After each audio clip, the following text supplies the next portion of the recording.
This is the teacher's first day as a tutor. The girl is blind. Due to the lack of hearing, she has never been able to speak since she was a child. It is because of her physical disability that she is paranoid inside. She can't express herself like a normal person, so she always used violent ways to vent out her parents' love and incorrect guidance. She also developed many bad habits. She is already 6 years old. She is a little devil. When she is grumpy or in a bad mood, she hurts people. If she doesn't like it, she will lie on the floor and roll around. And often, when she needed the right guidance, her mother makes the mistake of using candy to pacify her. This leads her to be more reckless. At the slightest sign of displeasure, she would throw punches and kicks. The first day the teacher came, the girl grabbed her hand and smelled it, touching the stranger in front of her with her fingertips. Then she angrily grabbed the teacher's suitcase, grabbed her hat, jacket, glasses, imitated the teacher's appearance, until she retrieved a doll from the suitcase. Only then did she stop. Looking at the girl's love for it, the teacher immediately grabbed her hand. She began to teach her the sign language of dolls. The girl was very smart. After just one feel, she was able to make the corresponding sign language skillfully. But when the teacher took the doll away from her, the girl became agitated. The teacher tried to make her understand that this was not right. Instead,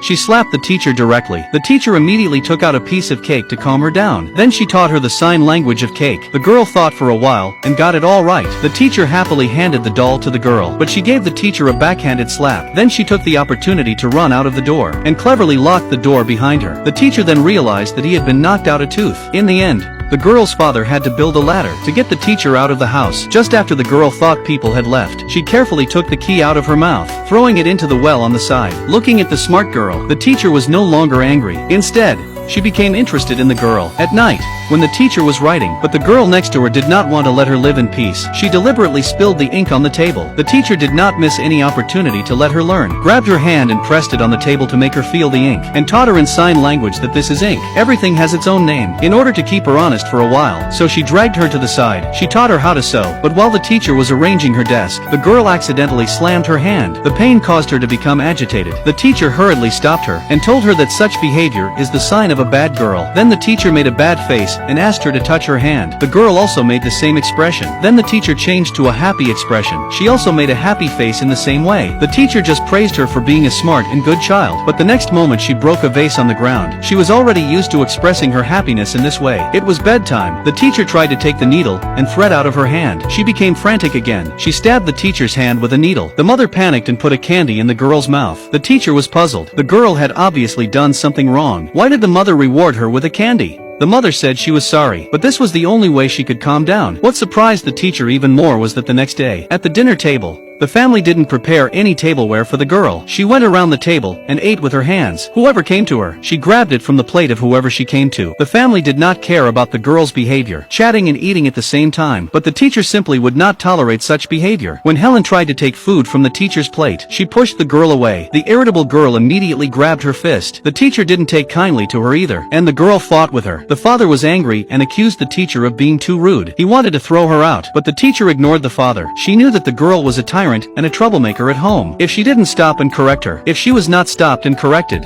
and if she continued to be tolerated, the girl will only get worse. What she needs is not pity. Love is not about spoiling a child into an animal. She needs to be taught to be more human. The teacher threw everyone out of the restaurant. She wants to teach the stubborn, naughty, beastly Helen how to eat.